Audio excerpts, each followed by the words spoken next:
एकोनाशीतितमः सर्गः। मंत्री आदि का भरत से राज्य ग्रहण करने के लिए प्रस्ताव तथा भरत का अभिषेक सामग्री की परिक्रमा करके श्री राम को ही राज्य का अधिकार बताकर उन्हें लौटा लाने के लिए चलने के निमित्त व्यवस्था करने की सबको आज्ञा देना।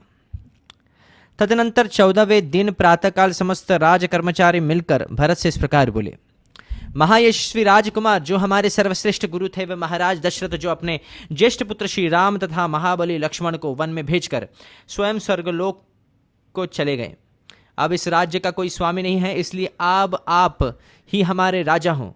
आपके बड़े भाई को स्वयं महाराज ने वनवास की आज्ञा दी और आपको यह राज्य प्रदान किया, अतः आपका राजा होना न्याय संगत है।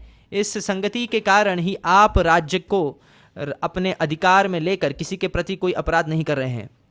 राजकुमार रघुनंदन, ये मंत्री आदि स्वजन पूर्ववासी तथा सेठ लोग अभिषेक की सब सामग्री लेकर आपकी राह देखते हैं। भरत जी, आप अपने माता पितामहों के इस राज्य को अवश्य ग्रहण कीजिए। नरश्रेष्ठ, राजा के पद पर अपना अभिषेक कराइए और हम लोगों की रक्षा कीजिए। यह सुनकर उत्तम व्रत की धारण करने वाले भरत ने अभिषेक के लिए रखी हुई कलश आदि सब सामग्री की प्रदक्षिणा की और वहां उपस्थित हुए सब लोगों को इस प्रकार उत्तर दिया। सज्जनों, आप लोग बुद्धिमान हैं, आपको मुझसे ऐसी बात नहीं कहनी चाहिए। हमारे कुल में सदा ज्येष्ठ पुत्र ही राज्य का अधिकारी होता आया है और यही उचित भी है। श्री रामचंद्र जी हम लोगों के बड़े भाई हैं, अतः वे ही राजा होंगे। उनके बदले में मैं ही 14 वर्षों तक वन में निवास करूंगा। आप लोग विशाल चतुरंगणी सेना, जो सब प्रकार से सबल हो, तैयार कीजिए। मैं अपने ज्येष्ठ भ्राता श्री रामचंद्र जी की वन से लौटा लाऊंगा। अभिषेक के लिए संचित हुई इस सारी सामग्री की आगे करके मैं श्री राम से मिलने के लिए वन में चलूंगा और उन नरश्रेष्ठ श्री रामचंद्र जी का वही अभिषेक करके यज्ञ से लाई जाने वाली अग्नि के समान उन्हें आगे करके अयोध्या में ले आऊंगा।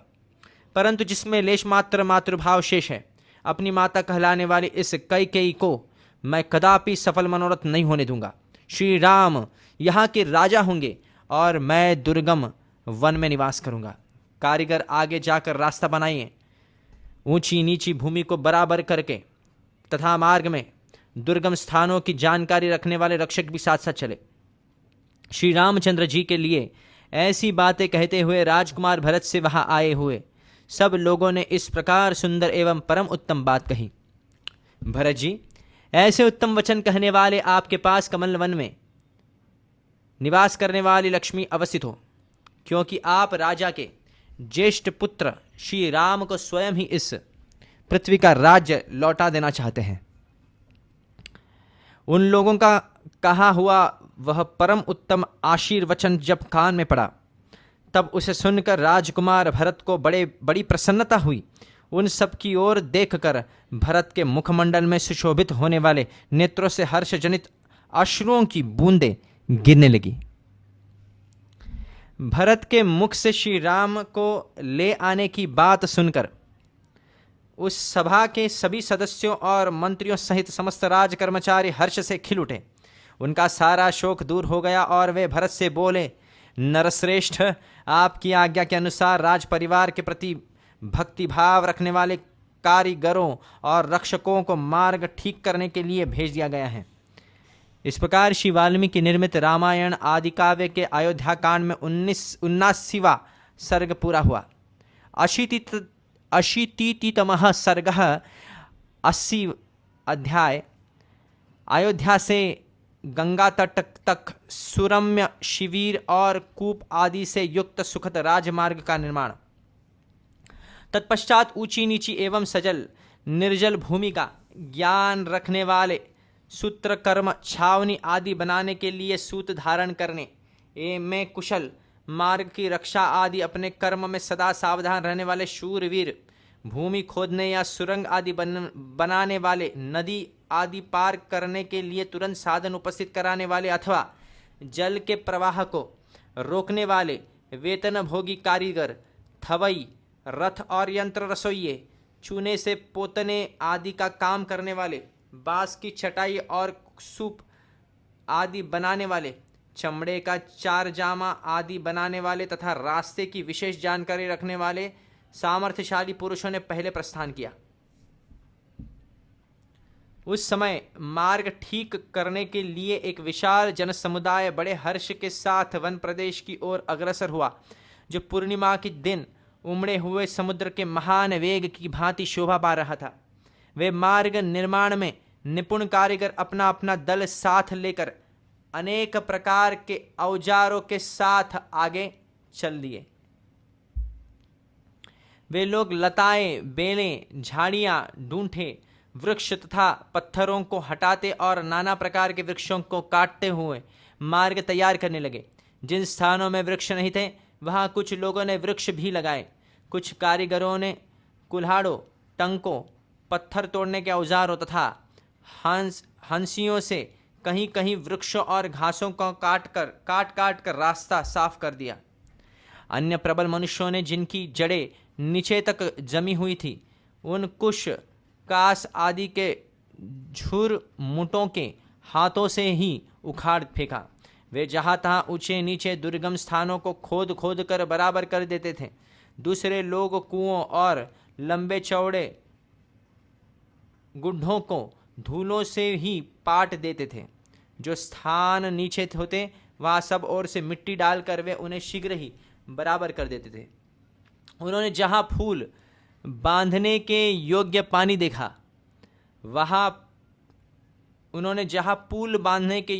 देखा वहाँ पुल बांधे गए।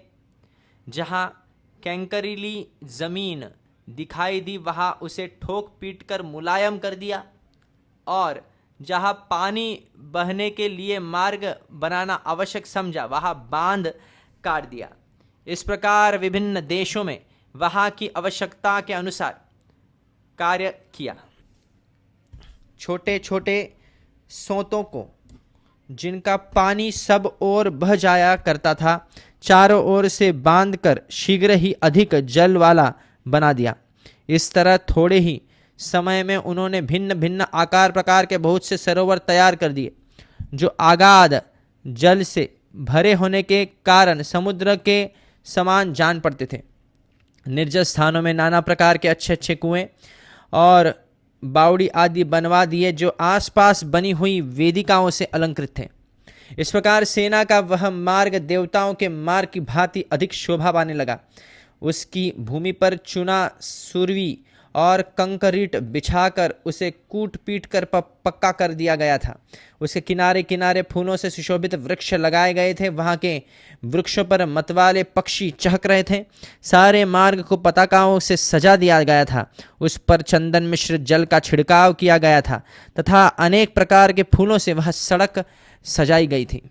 मार्ग बन जाने पर जहाँ तहाँ छावनी आदि बनाने के लिए जिन्हें अधिकार दिया गया था, कार्य में दत्त चित्त रहने वाले उन लोगों ने भरत की आज्ञा के अनुसार सेवकों को काम करने का आदेश देकर जहाँ स्वादिष्ट फलों की अधिकता थी उन सुंदर प्रदेशों में छावनियाँ बनवाई, और जो भरत को अभिष्ट था मार्ग के भूषण रूप उस शिविर को नाना प्रकार के अलंकारों से और भी सजा दिया।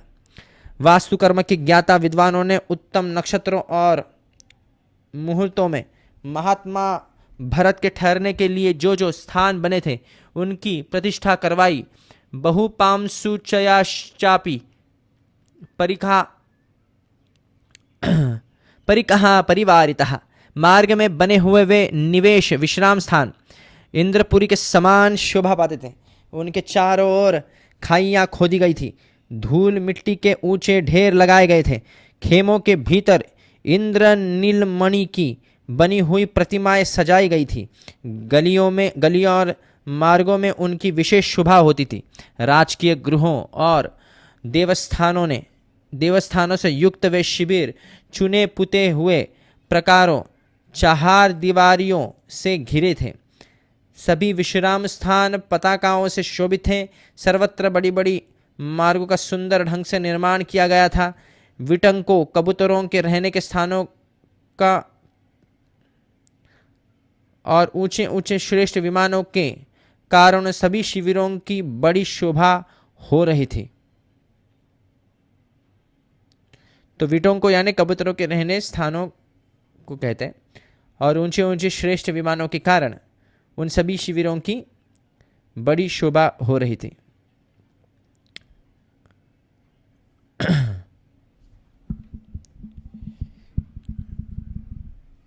नाना प्रकार के वृक्षों और वनों से सुशोभित शीतल निर्मल जल से भरी हुई और बड़े बड़े मत्स्यों से व्याप्त गंगा के किनारे तक बना हुआ वह रमणीय राजमार्ग उस समय बड़ी शोभा पा रहा था।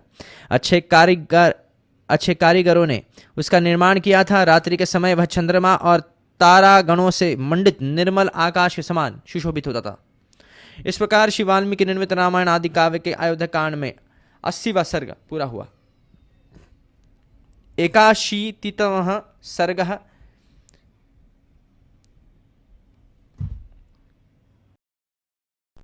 81वां अध्याय। इधर अयोध्या में 81वां अध्याय। प्रातः काल के मंगलवाद्य घोष को सुनकर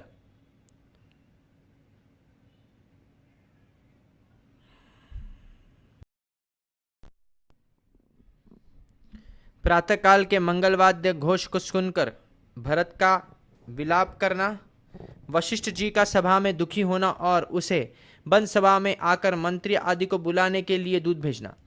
इधर अयोध्या में इस अभ्युदय सूचक रात्रि का थोड़ा सा ही भाग अवशिष्ट देख स्तुति कला के विशेषज्ञ सूत और मागधों ने मंगलमय स्तुतियों द्वारा भरत का स्तवन आरंभ किया।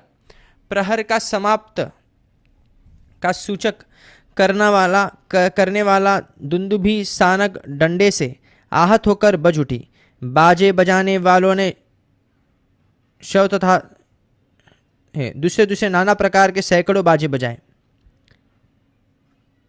वाद्यों का वह महान तुमुल घोष समस्त आकाश को व्याप्त करता हुआ सा गूंज उठा और शोक संतत भरत को पुनः शोकाग्नि की आंच से रौंदने लगा।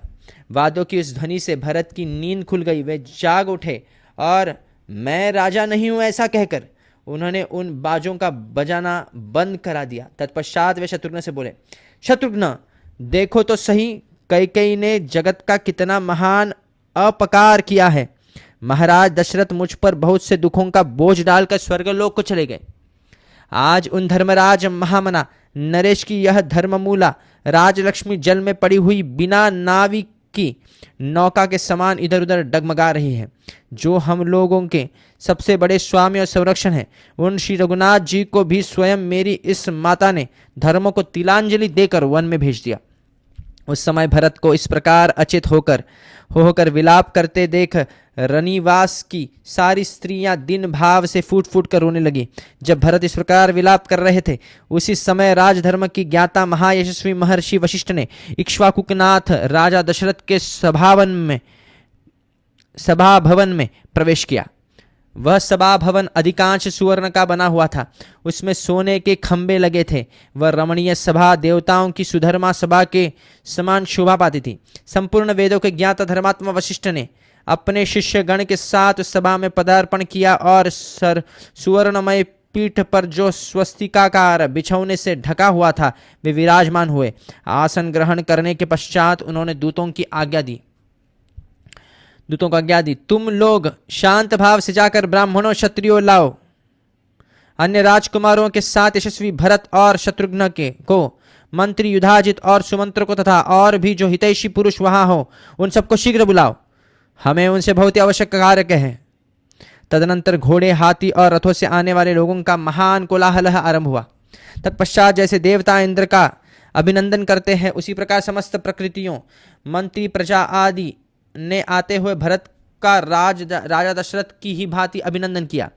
तीमी नामक महान मत्स्य और जलहस्ती से युक्त स्थिर जल वाले तथा मुक्ता आदि मणियों से युक्त शंख और बालुका वाले समुद्र के जलाशय की भांति वह सभा दशरथ पुत्र भरत से सुशोभित होकर वैसे ही शोभा पाने लगी जैसे पूर्व काल में राजा दशरथ की उपस्थिति से शोभा पाती थी। इस प्रकार वाल्मीकि निर्मित रामायण आदि काव्य के अयोध्या कांड में 81वां सर्ग पूरा हुआ।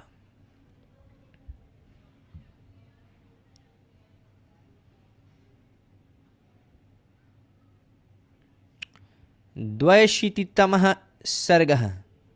42वां अध्याय। वशिष्ठ जी का भरत को राज्य पर अभिषिक्त होने के लिए आदेश देना तथा भरत का उसे अनुचित बताकर अस्वीकार करना और श्री राम को लौटा लाने के लिए वन में चलने की तैयारी निमित्त सबको आदेश देना। बुद्धिमान भरत ने उत्तम ग्रह नक्षत्रों से सुशोभित और पूर्ण चंद्रमंडल से प्रकाशित रात्रि की भांति उस सभा को देखा। वह श्रेष्ठ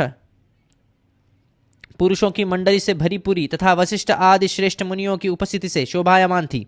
उस समय यथा योग्य आसनों पर बैठे हुए आर्य पुरुषों के वस्त्र तथा अंग रागों की प्रभा से वह उत्तम सभा अधिक दीप्तिमती हो उठी थी। जैसे वर्षकाल व्यतीत होने पर शरद ऋतु की पूर्णिमा को पूर्ण चंद्रमंडल से अलंकृत रजनी बड़ी मनोहर दिखाई देती हैं, उसी प्रकार विद्वानों के समुदाय से भरी हुई वह सभा बड़ी सुंदर दिखाई देती है। उस समय धर्म के ज्ञाता पुरोहित वशिष्ठ जी ने राजा की संपूर्ण प्रकृतियों की उपस्थित देख भरत से यह मधुर वचन कहा। तात, राजा दशरथ यह धन धान्य से परिपूर्ण समृद्धशालिनी पृथ्वी तुम्हें देकर स्वयं धर्म का आचरण करते हुए स्वर्गवासी हुए हैं। सत्यपूर्ण बर्ताव करने वाले श्री रामचंद्र जी ने सत्य पुरुषों के धर्म का विचार करके पिता की आज्ञा का उसी प्रकार उल्लंघन नहीं किया जैसे उदित चंद्रमा अपनी चांदनी को नहीं छोड़ता है। इस प्रकार पिता और ज्येष्ठ भ्राता दोनों ने ही तुम्हें यह अकंटक राज्य प्रदान किया है। अतः तुम मंत्रियों के समान रखते हुए इसका पालन करो और शीघ्र ही अपना अभिषेक करा लो, जिससे उत्तर पश्चिम दक्षिण पूर्व और अपरांत देश के निवासी राजा तथा समुद्र में जहाजों द्वारा व्यापार करने वाले व्यवसायी तुम्हें असंख्य रत्न प्रदान करें। यह बात सुनकर धर्मज्ञ भरत शोक में डूब गए और धर्मपालन की इच्छा से उन्होंने मन ही मन श्री राम की शरण ली। नवयुवक भरत उस भरी सभा में अश्रु बहाते हुए अपनी गदगद वाणी द्वारा कलहंस के समान मधुर स्वर से विलाप करने और पुरोहित जी का उपलंब देने लगे। गुरुदेव, जिन्होंने ब्रह्मचर्य का पालन किया है, जो संपूर्ण विद्याओं में निष्णात हुए तथा जो सदा ही धर्म के लिए प्रयत्नशील रहते हैं, उन बुद्धिमान श्री रामचंद्र जी के राज्य का मेरे जैसा कौन मनुष्य अपहरण कर सकता है। महाराज दशरथ का कोई भी पुत्र बड़े भ्राता के राज्य का अपहरण कैसे कर सकता है? यह राज्य और मैं दोनों ही श्री राम के हैं। यह समझकर आपको इस सभा में धर्म संगत बात कहनी चाहिए, अन्याय युक्त नहीं। धर्मात्मा श्री राम मुझसे अवस्था में बड़े और गुणों में भी श्रेष्ठ, वे दिलीप और नहुष के समान तेजस्वी हैं। अतः महाराज दशरथ की भांति वे ही इस राज्य को पाने के अधिकारी हैं। पाप का आचरण तो नीच पुरुष करते हैं, वह मनुष्य को निश्चय ही नरक में डालने वाला है। यदि श्री रामचंद्र जी का राज्य लेकर मैं भी पापाचरण करूं तो संसार में इक्ष्वाकु कुल का कलंक समझा जाऊंगा। मेरी माता ने जो पाप किया है उसे मैं कभी पसंद नहीं करता। श्री रामचंद्र जी के हाथ जोड़कर प्रणाम करता हूं। मेरी माता ने जो पाप किया है उसे मैं कभी पसंद निवास करने वाले श्री रामचंद्र जी की हाथ जोड़कर प्रणाम करता हूं। मैं श्री राम का ही अनुसरण करूंगा। मनुष्य में श्रेष्ठ श्री रघुनाथ जी ही इस राज्य के राजा हैं, वे तीनों ही लोकों के राजा होने योग्य हैं। भरत का वह धर्मयुक्त वचन सुनकर सभी सभासद श्री राम में चित्त लगाकर हर्ष के आंसू बहाने लगे। भरत ने फिर कहा, यदि मैं आर्य श्री राम को वन से न लौटा सकूंगा तो स्वयं ही नरश्रेष्ठ लक्ष्मण की भांति वही निवास करूंगा। मैं आप सभी सद्गुण युक्त बर्ताव करने वाले पूजनीय श्रेष्ठ सभासदों के समक्ष श्री रामचंद्र जी को बलपूर्वक लौटा लाने के लिए सारे उपायों से चेष्टा करूंगा। मैंने मार्ग शोधन में कुशल सभी अवैतनिक तथा वेतन भोगी कार्यकर्ताओं को पहले ही यहाँ से भेज दिया है, अतः मुझे श्री रामचंद्र जी के पास चलना ही अच्छा जान पड़ता है। सभासदों से ऐसा कहकर भ्रातृवत्सल धर्मात्मा भरत पास बैठे हुए मंत्रवेत्ता सुमंत्र से इस प्रकार बोले, सुमंत्र जी, आप जल्दी उठकर जाइए और मेरी आज्ञा से सबको वन में चलने का आदेश सूचित कर दीजिए और सेना को भी शीघ्र ही बुला दीजिए। महात्मा भरत के ऐसा कहने पर सुमंत्र ने बड़े हर्ष के साथ सबको वन के उनके कथनानुसार यह प्रिय संदेश सुना दिया। श्री रामचंद्र जी की लौटा लाने के लिए भरत जाएंगे और उनके साथ जाने के लिए सेना की भी आदेश प्राप्त हुआ है। यह समाचार सुनकर वे सभी प्रजाजन तथा सेनापतिगण बहुत प्रसन्न हुए। तदनंतर उस यात्रा का समाचार पाकर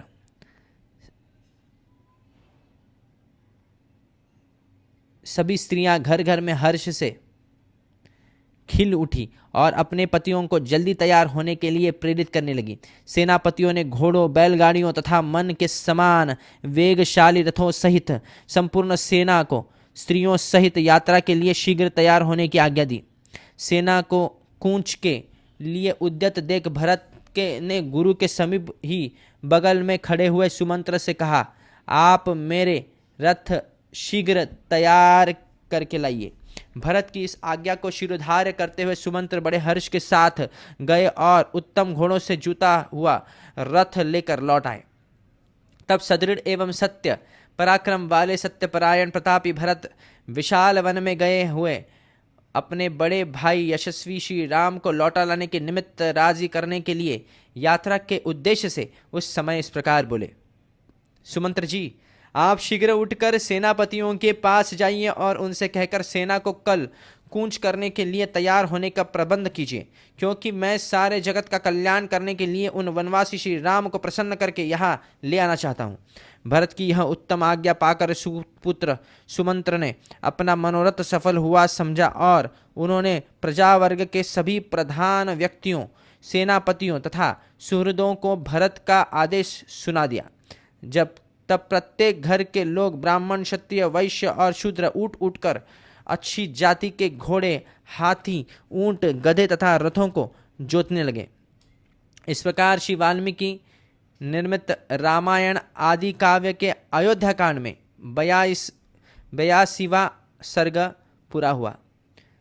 83तमः सर्गः 83वां अध्याय भरत की वनयात्रा और श्रृंगवेरपुर में रात्रिवास। तदनंतर प्रातः काल उठकर भरत ने उत्तम रथ पर आरूढ़ हो श्री रामचंद्र जी के दर्शन की इच्छा से शीघ्रतापूर्वक प्रस्थान किया। उनके आगे आगे सभी मंत्री और पुरोहित घोड़े जूते हुए रथों पर बैठकर यात्रा कर रहे थे। वे रथ सूर्यदेव के रथ के समान तेजस्वी दिखाई देते हैं। यात्रा करते हुए इक्ष्वाकु कुलनंदन भरत के पीछे पीछे विधि पूर्वक सजाए गए 9000 हाथी चल रहे थे। यात्रा परायण यशस्वी राजकुमार भरत के पीछे 60,000 रथ और नाना प्रकार के आयुध धारण करने वाले धनुर्धर योद्धा भी जा रहे थे। उसी प्रकार 1 लाख घुड़सवार भी उन यशस्वी रघुकुल नंदन राजकुमार भरत की यात्रा के समय उनका अनुसरण कर रहे थे। कैकेयी, सुमित्रा और यशस्विनी कौशल्या देवी भी श्री रामचंद्र जी को लौटा लाने के लिए की जाने वाली उस यात्रा से संतुष्ट हो तेजस्वी रथ के द्वारा प्रस्थित हुई। ब्राह्मण आदि आर्यों त्रयवर्णिकों के समूह मन में अत्यंत हर्ष लेकर लक्ष्मण सहित श्री राम का दर्शन करने के लिए उन्होंने संबंध में विचित्र बातें कहते सुनते हुए यात्रा कर रहे थे। वे आपस में कहते थे, हम लोग दृढ़ता के साथ उत्तम व्रत का पालन करने वाले तथा संसार को दुख कर दूर करने वाले स्थितप्रज्ञ श्याम वर्ण महाभाव श्री राम को कब दर्शन करेंगे। जैसे सूर्यदेव उदय लेते ही सारे जगत का आंखों के सामने पड़ते ही हम लोगों का सारा शोक संताप दूर कर देंगे।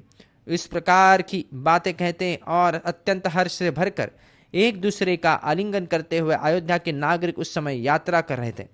उस नगर में जो दूसरे सम्मानित पुरुष थे वे सब लोग तथा व्यापारी और शुभ विचार वाले प्रजाजन भी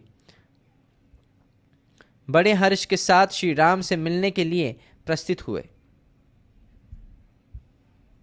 जो कोई मणिकार, मणियों का सान पर चढ़ाकर चमका देने वाले, अच्छे कुंभकार, सूतक का ताना बाना करके वस्त्र बनाने की कला के विशेषज्ञ, शस्त्र निर्माण करके जीविका चलाने वाले, मायूरक, मोर की पंखों से छत्र व्यंजन आदि बनाने वाले, आरे से चंदन आदि की लकड़ी चीरने वाले, मणि मोती आदि में छेद करने वाले, रोचक, दीवारों और वेदी आदि में शोभा का संपादन करने वाले, दंतकार, हाथी के दांत आदि से नाना प्रकार के वस्तुओं का निर्माण करने वाले, सुधाकार, चूना बनाने वाले, गंधी प्रसिद्ध सोनार, कंबल और कालीन बनाने वाले, गर्म जल से नहलाने का काम करने वाले, वैद्य, धूपक, धूपन क्रिया द्वारा जीविका चलाने वाले, शौंडिक, मद्य विक्रेता, धोबी, दर्जी, गांवों तथा गौशालाओं के महतो, स्त्रियों सहित नट, केवट तथा समाहित चित्त, सदाचारी, वेदवेत्ता, सहस्त्र ब्राह्मण बैलगाड़ियों पर चढ़कर उनकी यात्रा करने वाले भरत के पीछे पीछे गए। सबके वेश सुंदर थे, सबने शुद्ध वस्त्र धारण कर रखे थे तथा सबके अंगों में तांबे के समान लाल रंग का अंग राग लगा था। वे सबके सब नाना प्रकार के वाहनों द्वारा धीरे धीरे भरत का अनुसरण कर रहे थे। हर्ष और आनंद में भरी हुई वह सेना भाई को बुलाने के लिए प्रस्थित हुए। कई कुमार भातृवत्सल भरत के पीछे पीछे चलने लगी। इस प्रकार रथ, पालकी, घोड़े और हाथियों के द्वारा बहुत दूर तक का मार्ग तय कर लेने के बाद वे सब लोग श्रृंगवेरपुर में गंगा जी के तट पर जा पहुंचे, जहां श्री रामचंद्र जी का सखा वीर निषादराज गुह सावधानी के साथ उस देश की रक्षा करता हुआ अपने भाई बंधुओं के साथ निवास करता था। चक्रवाकों से अलंकृत गंगा तट पर पहुंचकर भरत का अनुसरण करने वाली वह सेना ठहर गई।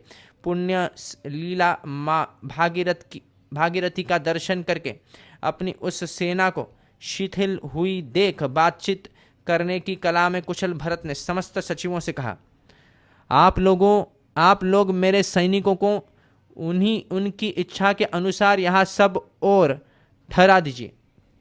आज रात में विश्राम कर लेने के बाद हम सब लोग कल सवेरे इन सागर गामिनी नदी गंगा जी को पार करेंगे। यहाँ ठहरने का एक और प्रयोजन है। मैं चाहता हूँ कि गंगा जी में उतरकर स्वर्गीय महाराज के पारलौकिक कल्याण के लिए जलांजलि दे दूं। उनके इस प्रकार कहने पर सभी मंत्रियों ने तथास्तु कहकर उनकी आज्ञा स्वीकार की और समस्त सैनिकों को उनकी इच्छा के अनुसार भिन्न भिन्न स्थानों पर ठहरा दिया। महानदी गंगा के तट पर खेमे आदि से सुशोभित होने वाली उस सेना को व्यवस्थापूर्वक ठहराकर भरत ने महात्मा श्री राम के लौटने के विषय में विचार करते हुए समय वही निवास किया। इस प्रकार श्री वाल्मीकि निर्मित रामायण आदि काव्य के अयोध्याकांड में 83वां सर्ग पूरा हुआ। चतुर्शीतितमः सर्गः 84वां अध्याय। निषाद राजगुह का अपने बंधुओं को नदी की रक्षा करते हुए युद्ध के लिए तैयार करने का आदेश दे भेंट की सामग्री ले भरत के पास और उनसे अतिथि स्वीकार करने के लिए अनुरोध करना। उधर निषाद राजगुह ने गंगा नदी के तट पर ठहरी हुई भरत की सेना को देखकर सब और बैठे हुए अपने भाई बंधुओं से कहा, भाइयों, इस ओर जो यह विशाल सेना ठहरी हुई है समुद्र के समान अपार दिखाई देती है। मैं मन से बहुत सोचने पर भी इसका पार नहीं पाता हूँ।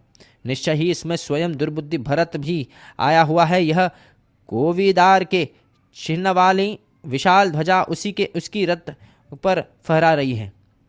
मैं समझता हूँ कि यह अपने मंत्रियों द्वारा पहले हम लोगों को पाशों से बंधवाएगा अथवा हमारा वध कर डालेगा। तत्पश्चात जिन्हें पिता ने राज्य से निकाल दिया है उन दशरथ नंदन श्री राम को भी मार डालेगा। कैकेयी का पुत्र भरत राजा दशरथ की संपन्न एवं सुदुर्लभ राजलक्ष्मी को अकेला ही हड़प लेना चाहता है, इसलिए वह श्री रामचंद्र जी को वन में मार डालने के लिए जा रहा है। परंतु दशरथ कुमार श्री राम मेरे स्वामी हैं और सखा है, इसलिए उन्हें हित की कामना रखकर तुम लोग अस्त्र शस्त्रों से सुसज्जित हो यहाँ गंगा के तट पर मौजूद रहो। सभी मल्लाह सेना के साथ नदी की रक्षा करते हुए गंगा के तट पर ही खड़े रहे और नाव पर रखे हुए फल मूल आदि का आहार करके ही आज की रात बितावे। हमारे पास 500 नावें हैं, उनमें से एक एक नाव पर मल्लाहों के 100 जवान युद्ध सामग्री से लैस होकर बैठे रहे। इस प्रकार गुह ने उन सबको आदेश दिया। उसने फिर वह कहा कि यदि वह भरत का भाव श्री राम के प्रति संतोषजनक होगा तभी उनकी यह सेना आज कुशल पूर्वक गंगा के पार जा सकेगी। यो कहकर निषाद राज गुह मत्स्यंडी फल के गुदे और मधु आदि भेंट की सामग्री लेकर भरत के पास गया। उसे आते देख समयोचित कर्तव्य को समझने वाले प्रतापी सूतपुत्र सुमंत्र ने की भांति भरत से कहा, कुकुत्स कुलभूषण, यह बूढ़ा निषाद राज गुह अपने सहस्त्रों भाई बंधुओं के साथ यहाँ निवास करता है। यह तुम्हारे बड़े भाई श्री राम का सखा है। उसे दंडकारण्य के मार्ग की विशेष जानकारी है। निश्चय ही इसे पता होगा कि दोनों भाई श्री राम और लक्ष्मण कहाँ है। अतः निषाद राज गुह यहाँ आकर तुमसे मिले, इसके लिए अवसर दो। सुमंत्र के मुख से यह शुभ वचन सुनकर भरत ने कहा, निषाद राज गुह मुझसे शीघ्र मिले, इसकी व्यवस्था की जाए। मिलने की अनुमति पाकर गुह अपने भाई बंधुओं के साथ वह प्रसन्नता पूर्वक आया और भरत से मिलकर बड़ी नम्रता के साथ बोला, यह वन प्रदेश आपके लिए घर में लगे हुए बगीचे के समान है। आपने अपने आगमन की सूचना न देकर हमें धोखे में रख दिया। हम आपके स्वागत की कोई तैयारी न कर सके। हमारे पास जो कुछ है वह सब आपकी सेवा में अर्पित है। यह निषादों का घर है, आपका ही है। यह आपका यहाँ सुखपूर्वक निवास करें। आप यहाँ सुखपूर्वक निवास करें। यह फल मूल आपकी सेवा में प्रस्तुत है। इसे निषाद लोग स्वयं तोड़कर लाए हैं। इनमें से कुछ फल तो अभी हरे ताज़े और कुछ सूख गए हैं। इनके साथ तैयार किया हुआ फल का गुदा भी है। इन सब के सिवा नाना प्रकार के दूसरे वन्य पदार्थ भी हैं। इन सबको ग्रहण करें। हम आशा करते हैं कि यह सेना आज की रात यही ठहरेगी और हमारा दिया हुआ भोजन स्वीकार करेगी। नाना प्रकार के मनोवांछित वस्तुओं से आज हम सेना सहित आपका सत्कार करेंगे। फिर कल प्रातः आप अपने सैनिकों के साथ यहाँ से अन्यत्र जाइएगा। तो यहाँ पे पता चलता है कि मत्स्य शब्द मत्स्यंडी अर्थात मिश्री का वाचक है। मत्स्यंडी इस नामक का एक अंश मत्स्य है, अतः नाम के एक अंश के ग्रहण से संपूर्ण नाम का ग्रहण किया गया है। इस प्रकार श्री वाल्मीकि निर्मित रामायण आदि काव्य के अयोध्याकांड में 84वां सर्ग पूरा हुआ। 85तमः सर्गः 85वां अध्याय गुह और भरत की बातचीत तथा भरत को शोक। निषाद राज गुह के ऐसा कहने पर महाबुद्धिमान भरत ने युक्ति और प्रयोजन युक्त वचनों में उसे इस प्रकार उत्तर दिया, भैया तुम मेरे बड़े भाई श्री राम के सखा हो। मेरी इतनी बड़ी सेना का सत्कार करना चाहते हो। यह तुम्हारा मनोरथ बहुत ही ऊंचा है। तुम उसे पूर्ण ही समझो। तुम्हारी श्रद्धा से ही हम सब लोगों का सत्कार हो गया। यह कहकर महातेजस्वी श्री राम श्रीमान भरत ने गंतव्य मार्ग को हाथ के संकेत से दिखाते हुए पुनः गुह से उत्तम वाणी में पूछा, निषाद राज, इन दो मार्गों में से किसके द्वारा मुझे भरद्वाज मुनि के आश्रम पर जाना होगा? गंगा के किनारे का यह प्रदेश तो बड़ा गहन मालूम होता है। इसे लांघकर आगे बढ़ना कठिन है। बुद्धिमान राजकुमार भरत का यह वचन सुनकर वन में विचरने वाले गुह ने हाथ जोड़कर कहा, महाबली राजकुमार, आपके साथ बहुत से मल्लाह जाएंगे जो इस प्रदेश के पूर्ण परिचित तथा भली भांति सावधान रहने वाले हैं। इनके सिवा मैं भी आपके साथ चलूंगा। परंतु एक बात बताइए, अनायास ही महान पराक्रम करने वाले श्री रामचंद्र जी के प्रति आप कोई दुर्भावना लेकर तो नहीं जा रहे हैं? आपकी यह विशाल सेना मेरे मन में शंका सी उत्पन्न कर रही है। ऐसी बात कहते हुए गुह से आकाश के समान निर्मल भरत ने मधुर वाणी में कहा, निषाद राज, ऐसा समय कभी ना आए। तुम्हारी बात सुनकर मुझे बड़ा कष्ट हुआ। तुम्हें मुझ पर संदेह नहीं करना चाहिए। श्री रघुनाथ जी मेरे ही बड़े भाई हैं। मैं उन्हें पिता के समान मानता हूँ। कुकुत्स कुलभूषण श्री राम वन में निवास करते हैं, अतः उन्हें लौटा लाने के लिए जा रहा हूँ। गुह, मैं तुमसे सच कहता हूँ, तुम्हें मेरे विषय में कोई अन्यथा विचार नहीं करना चाहिए। भरत की बात सुनकर निषाद राज का मुंह प्रसन्नता से खिल उठा। वह हर्ष से भरकर पुनः भरत से बोला, आप धन्य हैं जो बिना प्रयत्न के हाथ में आए हुए राज्य को त्याग देना चाहते हैं। आपके समान धर्मात्मा मुझे इस भूमंडल में कोई नहीं दिखाई देता। कष्टप्रद वन में निवास करने वाले श्री राम को जो आप लौटा लाना चाहते हैं, इससे समस्त लोकों में आपकी अक्षय कीर्ति का प्रसार होगा। जब गृह भरत से इस प्रकार की बातें कह रहा था, उसी समय सूर्यदेव की प्रभा अदृश्य हो गई और रात का अंधकार सब ओर फैल गया। गुह के बर्ताव से श्रीमान भरत को बड़ा संतोष हुआ और वे सेना को विश्राम करने की आज्ञा दे शत्रुघ्न के साथ शयन करने के लिए गए। धर्म पर दृष्टि रखने वाले महात्मा भरत शोक के योग्य नहीं थे, तथापि उनके मन में श्री रामचंद्र जी के लिए चिंता के कारण ऐसा शोक उत्पन्न हुआ जिसका वर्णन नहीं हो सकता। जैसे वन में फैले हुए दावानल से संतत हुए वृक्षों को उसके खोखले में छिपी हुई आग और भी अधिक जलाती है, उसी प्रकार दशरथ मरण जन्य चिंता की आग से संतत हुए रघुकुल नंदन भरत को वह राम वियोग से उत्पन्न हुई शोकाग्नि और भी जलाने लगी। जैसे सूर्य की किरणों से तपा हुआ हिमालय अपनी पिघली हुई बर्फ को बहाने लगता है, उसी प्रकार भरत शोकाग्नि से संतत होने के कारण अपने संपूर्ण अंगों से पसीना बहाने लगे। उस समय कई कई कुमार भरत दुख के विशाल पर्वत से आक्रांत हो गए थे। श्री रामचंद्र जी का ध्यान ही उसमें छिद्र रहित शिलाओं का समूह था। दुखपूर्ण उच्छ्वास की गैरिक आदि धातु का स्थान ले रहा था। दीनता ही वृक्ष समूहों के रूप में प्रतीत होती थी। शोक जनित आयास ही उस दुख रूपी पर्वत के ऊंचे शिखर थे। अतिशय मोह ही उसमें अनंत प्राणी थे। बाहर भीतर की इंद्रियों में होने वाले संताप ही उस पर्वत की औषधियां तथा बांस के वृक्ष थे। उनका मन बहुत दुखी था।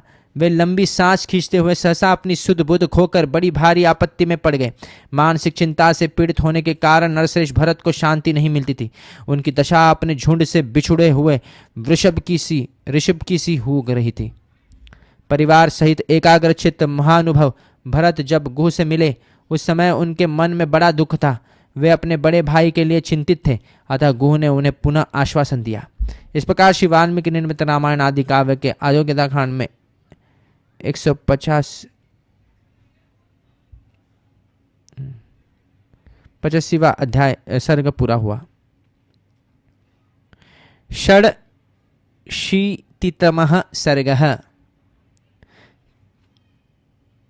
46वां अध्याय निषाद राज गुह के द्वारा लक्ष्मण के सद्भाव और विलाप का वर्णन। वनचारी गुह ने अप्रेमेय शक्तिशाली भरत से महात्मा लक्ष्मण के सद्भाव का इस प्रकार वर्णन किया। लक्ष्मण अपने भाई की रक्षा के लिए श्रेष्ठ धनुष और बाण धारण किए अधिक काल तक जागते रहे। उस समय उन सद्गुणशाली लक्ष्मण से मैंने इस प्रकार कहा, तात रघुकुल नंदन, मैंने तुम्हारे लिए यह सुखदायिनी शैया तैयार की है। तुम इस पर सुखपूर्वक सो और भली भांति विश्राम करो। यह सेवक तथा इसके साथ के सब लोग वनवासी होने के कारण दुख सहन करने के योग्य हैं, क्योंकि हम सबको कष्ट सहने का अभ्यास है, परंतु तुम सुख में ही पले होने के कारण उसी के योग्य हो। धर्मात्मा हम लोग श्री रामचंद्र जी की रक्षा किए के लिए रात भर जागते रहेंगे। मैं तुम्हारे सामने सत्य कहता हूं कि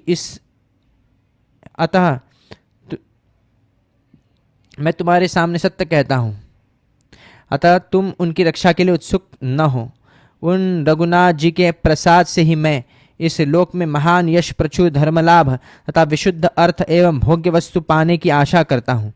अतः मैं अपने समस्त बंधु बांधवों के साथ हाथ में धनुष लेकर सीता के साथ सोए प्रिय सखा श्री राम की सब प्रकार से रक्षा करूंगा। इस वन में सदा विचरते रहने के कारण मुझसे यहाँ की कोई बात छिपी नहीं है। हम लोग यहाँ युद्ध में शत्रु की चतुरंगिनी सेना का भी अच्छी तरह सामना कर सकते हैं। हमारे इस प्रकार कहने पर धर्म पर ही दृष्टि रखने वाले महात्मा लक्ष्मण ने हम सब लोगों से अनुनय पूर्वक कहा, निषाद राज, जब दशरथ नंदन श्री राम देवी सीता के साथ भूमि पर शयन कर रहे हैं, तब मेरे लिए उत्तम शैया पर सोकर नींद लेना, जीवन धारण के लिए स्वादिष्ट अन्न खाना अथवा दूसरे सुखों को भोगना कैसे संभव हो सकता है।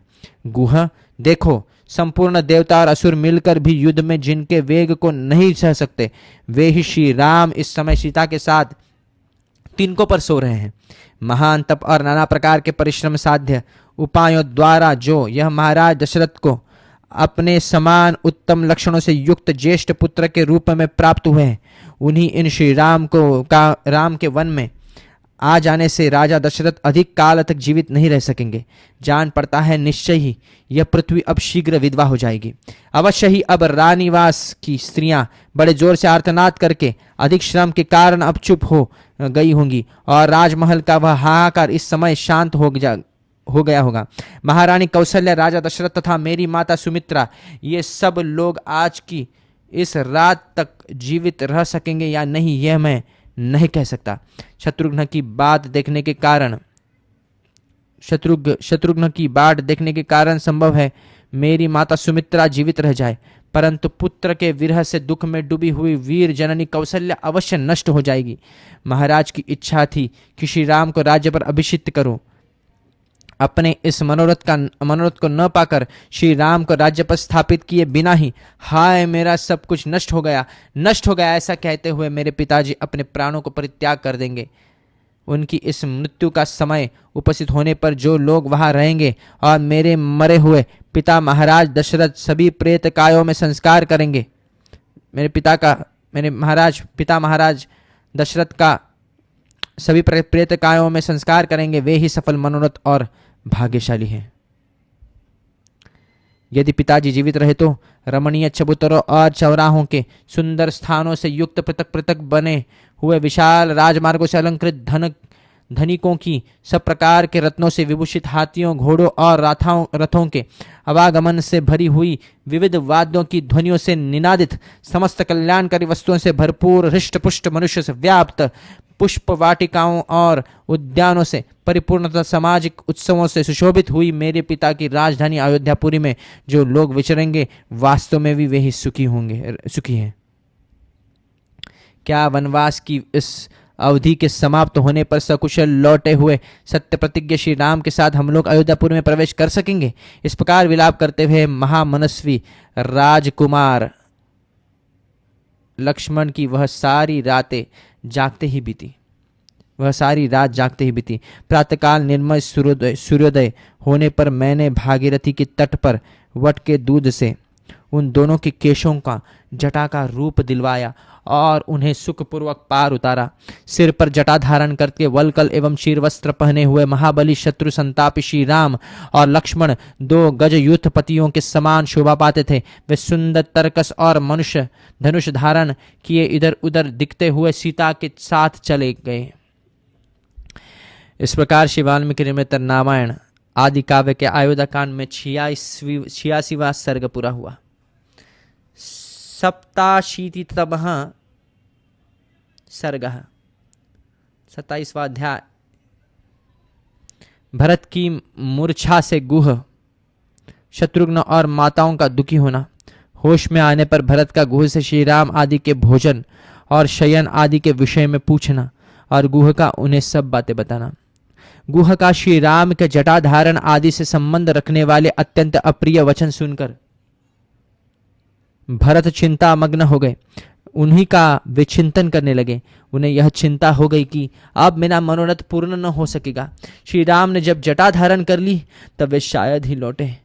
भरत सुकुमार होने के साथ ही महान बलशाली थे। उनके कंधे सिंह के समान थे, भुजाएं बड़ी बड़ी और नेत्र विकसित कमल के सदृश सुंदर थे। उनकी अवस्था तरुण थी और वे देखने में बड़े मनोरम थे। उन्होंने गुह की बात सुनकर 2 घड़ी तक किसी प्रकार धैर्य धारण किया। फिर उनके मन में बड़ा दुख हुआ। वे अंकुश से विद्ध हुए हाथी के समान अत्यंत व्यथित होकर सहसा दुख से शिथिल एवं मूर्छित हो गए। भरत को मूर्छित हुआ देख गुह के चेहरे का रंग उड़ गया। वह भूकंप के समय मथित हुए वृक्ष की भांति वहां व्यथित हो उठा। शत्रुघ्न भरत के पास ही बैठे थे। वे उनकी वैसी अवस्था देख उन्हें हृदय से लगाकर जोर जोर से रोने लगे और शोक से पीड़ित हो अपनी सुध-बुध खो बैठे। तदनंतर भरत की सभी माताएं वहां आ पहुंची। वे पति वियोग के दुख से दुखी, उपवास करने के कारण दुर्बल और दीन हो रही थी। भूमि पर पड़े हुए भरत को उन्होंने चारों ओर से घेर लिया और सभी के सब रोने लगी। कौशल्या का हृदय तो दुख से और भी कातर हो उठा। उन्होंने भरत को पास जाकर उन्हें अपनी गोद में चिपका दिया। जैसे वत्सला गौ अपने बछड़े को गले से लगाकर चाटती है, उसी तरह शोक से व्याकुल हुई तपस्विनी कौशल्या ने भरत को गोद में लेकर रोते रोते पूछा, पुत्र, तुम्हारे शरीर को कोई रोग तो कष्ट नहीं पहुंच रहा है? अब इस राजवंश का जीवन तुम्हारे ही अधीन है।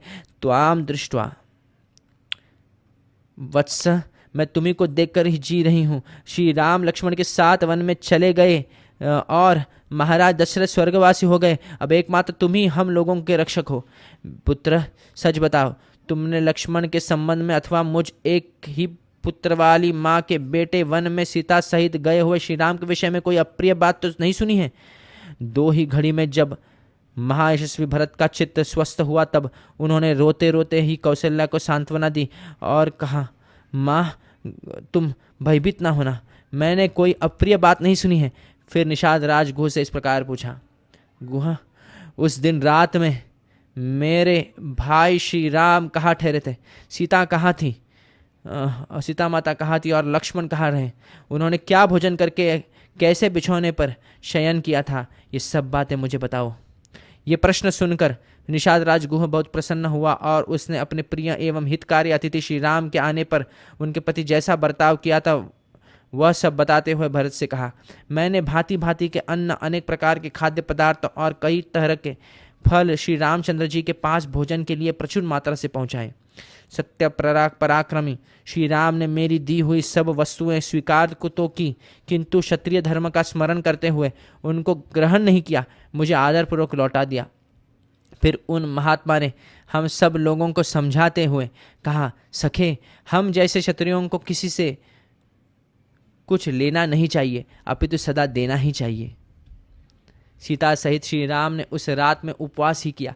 लक्ष्मण जो जल ले आए थे केवल उसी को उन महात्मा ने पिया। उनके पीने से बचा हुआ जल लक्ष्मण ने ग्रहण किया। जलपान के पहले उन तीनों ने मौन एवं एकाग्रचित होकर संध्या उपासना भी की थी। तदनंतर लक्ष्मण ने स्वयं कुश लाकर श्री रामचंद्र जी के लिए शीघ्र ही सुंदर बिछौना बिछाया। उस सुंदर बिस्तर पर जब सीता के साथ श्री राम विराजमान हुए तब लक्ष्मण उन दोनों के चरण पखार कर वहां से दूर हट गए। यही वह इडुदी वृक्ष की जड़ है और यही वह तृण है जहाँ श्री राम और सीता दोनों ने रात्रि में शयन किया था। शत्रु संतापी लक्ष्मण अपनी पीठ पर बाणों से भरे दो तरकस बांधे, दोनों हाथों के अंगुलियों में दस्ताने पहने और महान धनुष चढ़ाए श्री राम के चारों ओर घूमकर केवल पहरा देते हुए रात भर खड़े रहे। तदनंतर मैं भी उत्तम बाण और धनुष लेकर वही आ खड़ा हुआ जहाँ लक्ष्मण थे। उस समय अपने बंधु बांधवों के साथ जो निद्रा और आलस्य का त्याग करके धनुष से बाण लिए सदा सावधान रहे, मैं देवराज इंद्र के समान तेजस्वी श्री राम की रक्षा करता रहा। इस प्रकार श्री वाल्मीकि निमित्त रामायण आदि काव्य के अयोध्या कांड में 87वां सर्ग पूरा हुआ।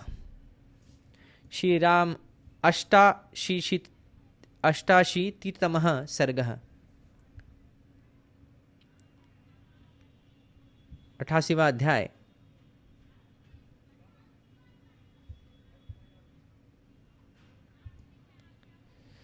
श्री राम की कुशशय्या देखकर भरत का शोकपूर्ण उद्धार तथा स्वयं भी वल्कल और जटा धारण करके वन में रहने का विचार प्रकट करना।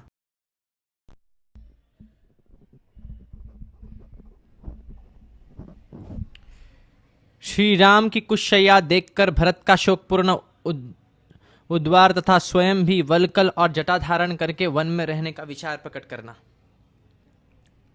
निषाद राज की सारी बातें सुनकर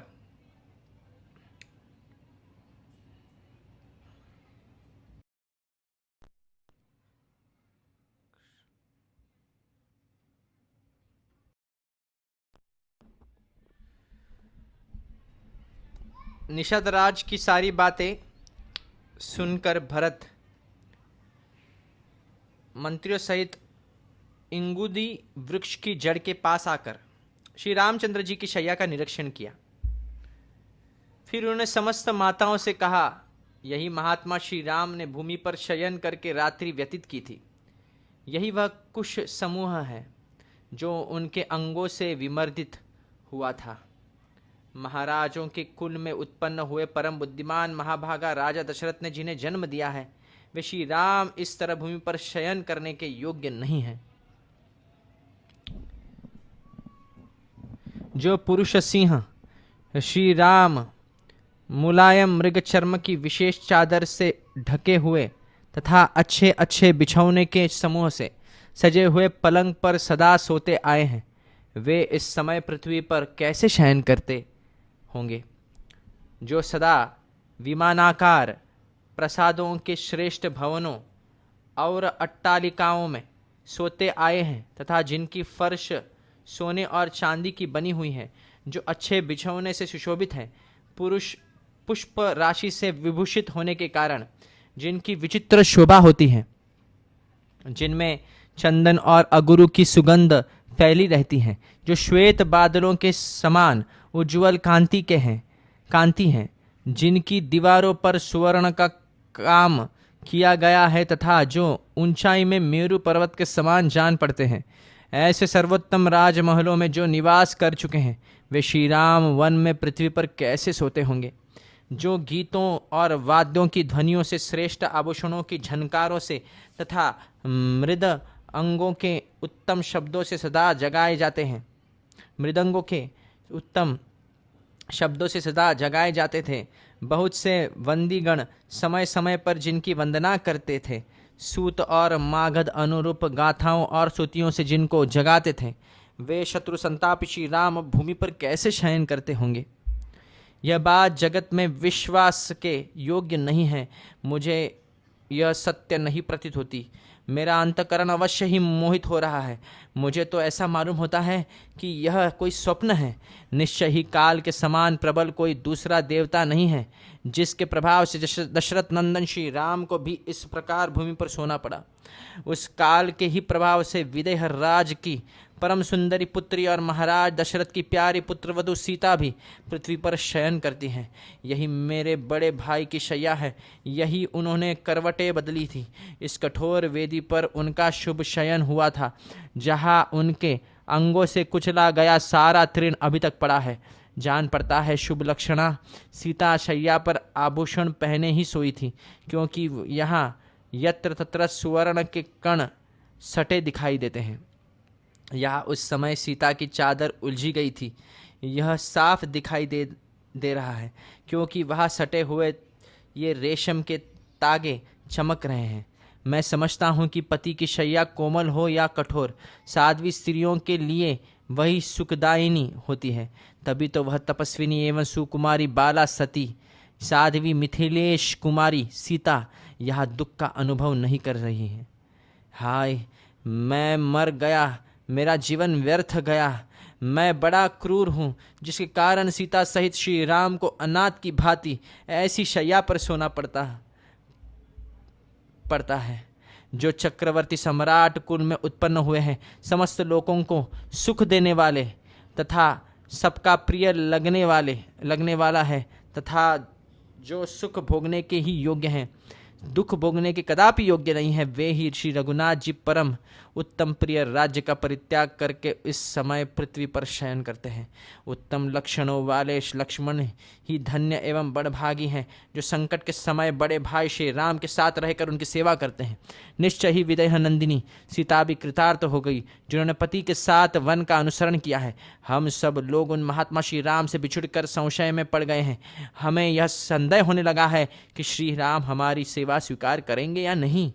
महाराज दशरथ स्वर्ग लोक को गए और श्री राम वनवासी हो गए। ऐसी दशा में यह पृथ्वी बिना नाविक की नौका के समान मुझे सूनी सी प्रतीत हो गई है। वन में निवास करने पर भी उन्हें श्री राम के बाहुबल से सुरक्षित हुई उस वसुंधरा को कोई शत्रु मन से भी नहीं लेना चाहता है। इस समय अयोध्या की चाहारी दीवारी की सब ओर से रक्षा का कोई प्रबंध नहीं है। हाथी और घोड़े बंदे उत्साह का अभाव है। समस्त नगरी रक्षकों से सुनी सी आवरणर हित हो गई है, तो भी शत्रु विषमिश्रित भोजन की भांति इसे ग्रहण करने की इच्छा नहीं करते हैं। श्री राम के बाहुबल से ही इसकी रक्षा हो रही है।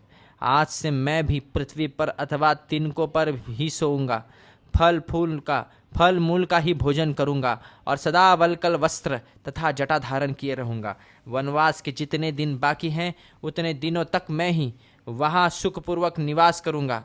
ऐसा होने से आर्य श्री राम की हुई प्रतिज्ञा झूठी नहीं होगी। भाई के लिए वन में निवास करते समय शत्रुघ्न मेरे साथ रहेंगे और मेरे बड़े भाई श्री राम लक्ष्मण को साथ लेकर अयोध्या का पालन करेंगे। अयोध्या में ब्राह्मण लोग को कुछ कुल भूषण श्री राम का अभिषेक करेंगे। क्या देवता मेरे इस मनोरथ को सफल करेंगे? मैं उनके चरणों पर मस्तक रखकर उन्हें मनाने की चेष्टा करूंगा। यदि मेरे बहुत कहने पर भी वे लौटने के राजी न होंगे तो उन वनवासी श्री राम के साथ मैं भी दीर्घकाल तक वही निवास करूंगा। वे मेरी उपेक्षा नहीं करेंगे। इस प्रकार श्री वाल्मीकि निर्मित रामायण आदि काव्य के अयोध्या कांड में 88वां सर्ग पूरा हुआ।